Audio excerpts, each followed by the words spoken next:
ये इसकी संज्ञा जो है अमृतकाल की तरह कही गई है, जिससे मैं पूरी तरह से सहमत हूँ।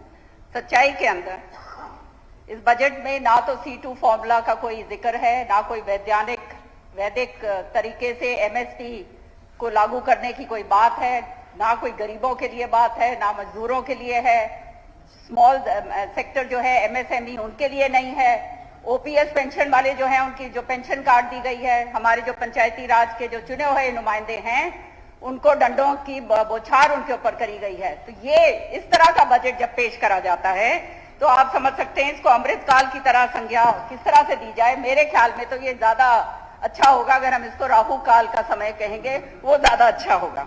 अध्यक्ष जी, मेरा काम है बजट के ऊपर आंकड़ों की बात करने का, और ये बजट जो है, मेरे को बोलने दीजिए प्लीज, ये बजट जो है ये आंकड़ों का मायाजाल है।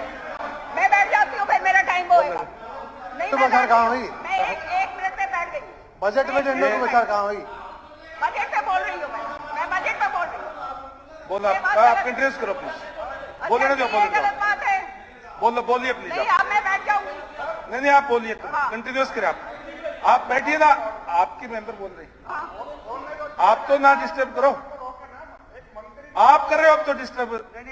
आप बैठो प्लीज, आप बैठो। बजट में क्या नहीं पता? बजट के हिसाब से तो बोलने तो दो, उनको उनका नंबर है। बत्रा जी, किरण चौधरी जी का नंबर। किरण चौधरी जी, आपका समय चल रहा है।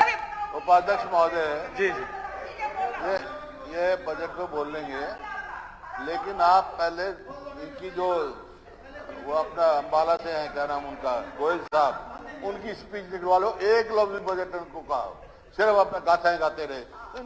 इनका देखो ना, हमारे ये बोल रहे थे, आप बोलने नहीं दे रहे। नहीं बोलिए, आप बोलिए।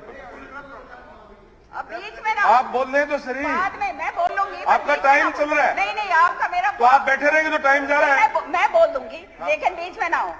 ये बजट जो है ये मेरे हिसाब से अध्यक्ष जी ये पूरी तरह से आंकड़ों की बाजीगरी, और मैं आपको बताऊंगी किस तरह से। इसके अंदर जो है अध्यक्ष जी, मैं बहुत कड़ी आपत्ति जताती हूँ कि GSDP और डेट लाइबिलिटी का जो अनुपात है, जो परसेंटेज है, उसके आंकड़े RBI की रिपोर्ट से और जो हमारा जो ये कैपिटल फॉर्मेशन बजट के एट अ ग्लांस की रिपोर्ट से मेल नहीं खाता। सारे के सारे उसके अंदर हैं। Debt liability as percentage of GSDP in Haryana, year 2020 के अंदर RBI का रेट है 28.8%, हरियाणा बजट में है 27.69%, 2021 में है RBI का 32.5%, हरियाणा बजट पे लिखा हुआ है 26.15%, रिवाइज्ड एस्टिमेट्स जो हैं RBI के हैं 29.3%, और जो है हमारे हरियाणा के बजट जो उसमें दिया है 25.78%। बजट एस्टिमेट्स 2023-24 के अंदर RBI का जो है वो है 28.3% और 25.45%। अध्यक्ष जी, ये स्पीच के अंदर दोहराया गया है, गलत तरीके से सारे आंकड़े दिए गए हैं और इसको दोहराया गया है।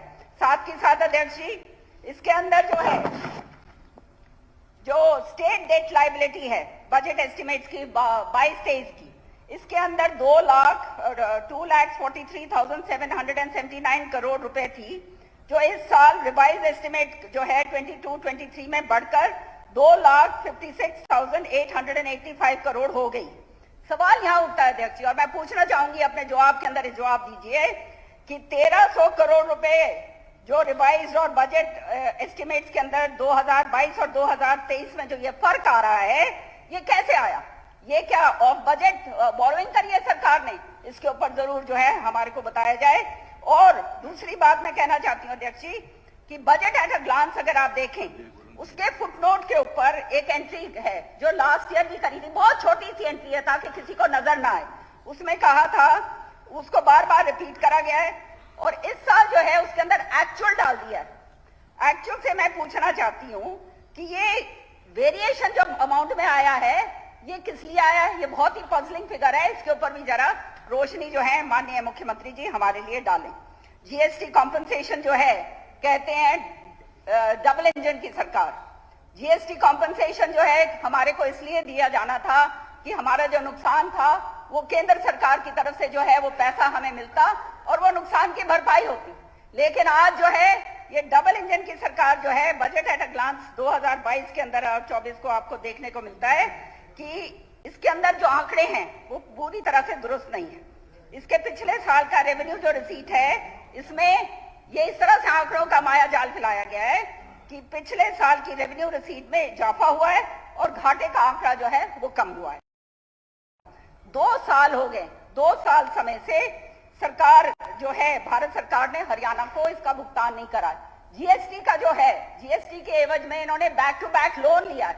जो दूसरी सरकारों के अंदर, जो बाकी जो सरकारों ने जिन्होंने लोन लिया था, उन्होंने अपनी किताब में बही खाते के अंदर लोन दिखाया है, लेकिन यहाँ तो ये रेवेन्यू की तरह दिखा रहे हैं ताकि अपने आंकड़े बढ़ाने के लिए। तो ये बाजीगरी है या नहीं, ये मैं बात कहना चाहती हूँ। साथ ही साथ अध्यक्ष जी, इंडियन ये जो है कैग की रिपोर्ट जो है स्टेट फाइनेंसेस की 2021 में हरियाणा पुलिस हाउसिंग कॉर्पोरेशन ने अर्बन डेवलपमेंट कॉर्पोरेशन के द्वारा ऑफ बजट बोरोइंग करी थी। अब जो है माननीय सदन को, जब आप इस तरह की ऑफ बोरोइंग करते हैं तो सदन को उसके अंदर विश्वास में लेना चाहिए। हमारे को तो मालूम ही नहीं है, ये जो है आपकी किताबों के अंदर है लेकिन उसको दर्शाया नहीं गया है। तो हम जानना चाहते हैं कि इसका मकसद क्या है। क्या ये होम डिपार्टमेंट ने जो है ये पैसा दिया है, नहीं दिया है, क्या हो रहा है, सदन को मानने का पता होने का पूरा विश्वास होना चाहिए। साथ ही साथ अध्यक्ष जी, कंसोलिडेटेड सिंकिंग फंड जो है for new pension scheme, mines mineral development rehabilitation fund और स्टेट फॉरेस्टेशन फंड में हमने हिस्सा ही नहीं डाला है। ये हिस्सा नहीं डालने का मकसद ये है कि जो आंकड़े हैं अबाउट 1166.89 करोड़ के जो आंकड़े हैं, उनका हेर फेर का जो है पूरी तरह से सिलसिला है। इसके ऊपर भी जो है जरा रोशनी डालें तो पता चलेगा। Actually what has happened is that dues have not been paid and understatement of this fiscal deficit has been made to the point of 0.15%. तो ये इतने आंकड़ों की हेराफेरी करी गई है, इसके बारे में हम मालूम करना चाहते हैं कि असलियत के अंदर है क्या। 2022 और 23 के बजट एस्टिमेट में और 2022-23 के रिवाइज एस्टिमेट में 1200 करोड़ से ज्यादा का फर्क है। अध्यक्ष जी, आप सारे के सारे आंकड़े निकाल के देखिए, आपको मालूम चलेगा 1200 करोड़ रुपए का फर्क। ये जो है ये कैसे फर्क आया? ये सरकार ने क्या ऑफ बजट बोरोइंग करी है? जो करी है, अगर ऑफ बजट बोरोइंग करी है तो उसका हमारे को पता क्यों नहीं चला? बजट के अंदर उसको रिफ्लेक्ट क्यों नहीं करा गया? साथ ही साथ जो स्टेट टैक्स रेवेन्यू रिसीट है, उसके अंदर जो है अच्छी राजस्व वसूली और कुशल प्रबंध के लिए सरकार ने अपनी बहुत पीठ थपथपाई है, लेकिन आंकड़ों का अभाव है। और आंकड़ों से पता चलता है कि 21-22 में हरियाणा का राजस्व की आय 70,493.11 करोड़ थी, जो बजट अनुमान 22-23 में 82,653.88 करोड़ हो गई है।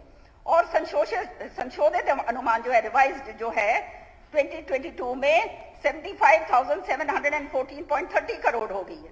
बजट अनुमान जो है 23-24 में जो 86,000 और 86,880 करोड़ की ये बात कर रहे हैं, ये तो मैं समझती हूँ बहुत दूर की कौड़ी है, कहीं आसपास भी नहीं इसके भटक रहे हम। सच्चाई तो ये है बजट की। साथ ही साथ अध्यक्ष जी, हरियाणा का कर राजस्व जो है, उसकी आमदनी।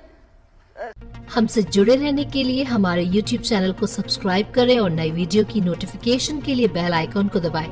अगर आप ये वीडियो Facebook पर देख रहे हैं तो लाइक जरूर करें और ज्यादा से ज्यादा शेयर करें। धन्यवाद।